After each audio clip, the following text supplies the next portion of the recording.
Majelis Ulama itu nggak ada orang pinter. Semua bodoh-bodoh itu. Dari segi apa bodohnya? Loh, mereka itu tahu cuma mungkin ya hukum, terus itu administrasi dan lain-lain. Tapi kalau ilmu kehidupan itu nggak paham itu udah. Majelis Ulama ini orang yang sering lupa. Ini diciptakan oleh Pak Harto. Pekerjaannya golekno Pak Harto dalil. Iki dalile piye kalah ta ora. Beberapa hari yang lalu, Densus 88 Anti Teror Polri menangkap Ahmad Zain An-Nazah bersama dua orang lainnya, yakni Farid Okbah dan Anung Alhamad di wilayah Bekasi, Jawa Barat. Menurut keterangan Polri, ketiganya berafiliasi dengan Jamaah Islamiyah melalui lembaga Amil Zakat Abdurrahman bin Auf yang diduga menjadi sumber pendanaan aktivitas terorisme di kelompok itu. Direktur Pencegahan Badan Nasional Penanggulangan Terorisme atau BNPT Brigjen Ahmad Nur Wahid mengatakan ini merupakan kali pertama seorang tersangka teroris berstatus sebagai anggota aktif MUI Pusat. Jadi ingat kata-kata Gus Dur tahun 2007 yang lalu. Waktu itu Gus Dur menganggap MUI sebagai penyebab munculnya fundamentalisme dan radikalisme. Begini katanya, munculnya fundamentalisme atau radikalisme ini diakibatkan oleh MUI sendiri yang mengatakan ajaran agama harus dilindungi. Beberapa waktu lalu Sekjen MUI Ikhwan Sam mengatakan MUI kan tugasnya bikin fatwa. Pendapat tersebut saya bantah dalam tulisan saya yang akan terbit, kata Gus Dur waktu itu. Gus Dur juga mengkritisi pemakaian kata sesat yang sering dikeluarkan MUI dalam fatwanya. Masalah-masalah aliran kepercayaan seharusnya tidak lagi ditangani MUI melainkan pakem, sehingga tidak mudah dikatakan sesat. Sebab di dalam pakem banyak pihak yang terlibat seperti kejaksaan, polisi, dan sebagainya. Contoh pada waktu itu adalah kasus di Tasikmalaya. Beberapa waktu lalu aliran Wahidiyah yang sebenarnya hanya kumpulan pembaca sholawat tapi oleh MUI sempat disebut sesat. Itu kata Gus Dur. Padahal undang-undang menjamin kebebasan berbicara dan kemerdekaan berpendapat. Menurut Gus Dur, orang sudah lupa Indonesia bukan negara Islam. Indonesia adalah negara nasional. Jadi bubarkan MUI. Dia bukan satu-satunya lembaga kok. Masih banyak lembaga lain seperti NU, Muhammadiyah. Jadi jangan gegabah keluarkan pendapat. Dan itu adalah kata Gus Dur di tahun 2007 yang lalu. Anda sudah bisa buktikan sekarang. Dan sekarang mari kita simak lagi video dari Gus Dur dan Gus Mus berikut ini. Di televisi, di TVRI, saya tuh ditanya tentang sebab-sebab gempa bumi di Bantul. Lah bayangin saya kok bukan ahli geologi, bukan apa, tapi ya udah. Saya jawab, itu mungkin gempa bumi terjadi karena Nyai Roro Kidul itu dipaksa pakai jilbab. Itu benar nggak? Loh lah iya. Karena bukan ahli geologi yang ditanya. Lah iya. Tapi seorang kiai. Dan kebetulan waktu itu ada kejadian RUU pornografi itu Gus ya? Atau kewajiban jilbab? Iya. Ya Bung Hamid, Anda melihat misalnya bisa apa ya? Mungkin bisa membandingkan antara Gus Dur dengan sosok yang lainnya tentang teknik menggunakan humor. Gimana? Nggak ada lawannya dalam hal itu, Gus Dur saya kira ya. Karena itu tadi, tentu kita kenal banyak sekali kiai. Kiai NU itu kan orang-orangnya rileks sekali ya, humornya kaya dan biasanya hadis atau ajaran-ajaran agama di antara mereka diplesetin sedikit-sedikit. Itu bukan sesuatu yang menegangkan. Ketika dia kemudian naik di panggung nasional, baru orang misalnya memplesetkan Bismillahirrahmanirrahim aja terus harus minta maaf ke majelis ulama dan sebagainya.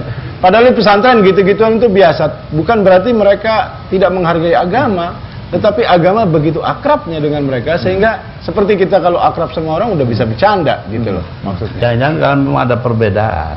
Perbedaannya gimana Gus? Nah ini contohnya kiai ngajarin santrinya membaca li'ila fi Quraisyin ila fihim rihlatas syita'i was-shaif. Loh, shaif itu berarti itu wakaf. Ilmu baca Quran itu. Ya, tapi muridnya kan lihat hurufnya aja yang ditulis. Iya. Rihlatas syita'i was-shaifi. Nah, gitu. Shaif, shaifi. Ya, betul. Akhirnya ayo baca. Ila fi Quraisyin ila fihim Rihlatas Syita'i was-Shaif. Pegang bibirnya kan. Begini, jangan soifi, baca soif ya. Begitu dilepas tangannya tuh, fi.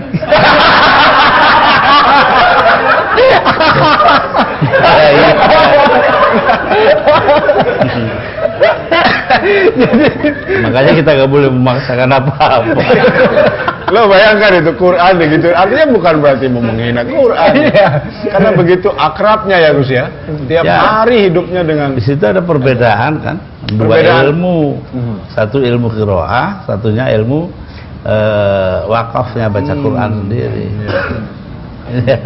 Tapi seperti yang dikatakan oleh Mas Hamid, memang apakah tradisi humor itu juga sangat kental di pesantren Gus? Oh iya, iya jelas sekali. Sufi itu kayak humor. Dalam arti gimana tuh Gus? Sufi kayak humor? Ya artinya mereka itu mau menceritakan sisi-sisi yang segar dari kehidupan. Nah ini yang aneh saya kira Gus. Gimana tanggapan Gus sendiri? Kelihatannya pemuka-pemuka Islam yang lain tuh kok umumnya tegang itu, apalagi akhir-akhir ini, beberapa tahun terakhir ini, semua hal yang menyangkut agama itu dihadapi atau ditangani dengan itu karena kekurangan dalam diri mereka sendiri. Ya, kekurangan dalam diri mereka sendiri bahwa Islam dalam menghadapi atau merespons tantangan-tantangan atau gangguan dari luar itu punya dua cara, dua pendekatan. Satu pendekatan kultural itu sih gak ada humornya dah, hal-hal. Dan yang satu lagi ya juga nggak ada humornya, pendekatan institusional atau kelembagaan.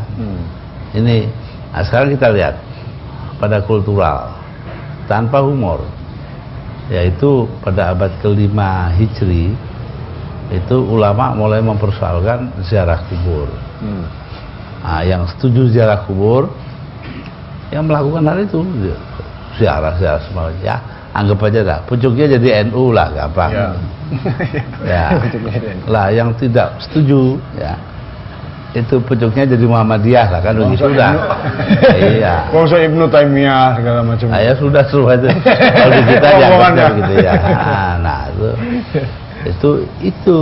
Nah, adapun yang lain itu dari kelembagaan. Umpamanya saja Majelis Ulama. Dia ada kan cuma melihat Islam sebagai katakanlah terancam dari luar. Orang di Majelis Ulama itu nggak ada orang pinter. Semua bodoh-bodoh itu. Dari segi apa bodohnya? Loh, mereka itu tahu cuma mungkin ya hukum, terus itu administrasi dan lain-lain. Tapi kalau ilmu kehidupan itu nggak paham itu udah. Maksud Gus Dur apa? Kalau mereka paham, tentu produk-produk atau fatwa-fatwa yang lahir tidak akan seperti itu. Iya, akan menampung humor lah. Akan menampung. Mulai ya kan. Majelis Ulama ini orang yang sering lupa. Ini diciptakan oleh Pak Harto. Pak Harto itu pinter ra karuan untuk menguasai kita semua. Itu pinter ra karuan. Pol pinternya. Organisasi wanita yang banyak itu oleh Pak Harto dijadikan satu, menjadi Kowani apa itu? Apa ya Kowani ya, Pak Pri? Yang kumpulan organisasi wanita ya. Itu partai-partai politik yang beragama dijadikan satu, jadi P3. Jadi sekarang itu masih mempertahankan P3 segala macam itu karena agak lupa ya, pikun gitu. Bahwa dulu bikinannya Pak Harto. Pak Harto udah lengser masih itu warisan dari Pak Harto. Partai-partai yang lainnya beragama jadikan satu di PDI. Organisasi kepemudaan AMPI, Ansor dan segala macam dijadikan satu jadi KNPI. Terus pokoknya kabeh dadekno siji. Dadi gampang ngeplukane ngene anu. Wis ora usah mara ning gone NU ning P3 ne ae Aja nganti ana wong NU nih. Sudah selesai. KNPI iki aja nanti dadi ketuane kok Ansor wis. MUI ya ngono, MUI itu kelompok dari PGI terus apa jenenge Nasali gitu. PGI ada sendiri, apa jenenge?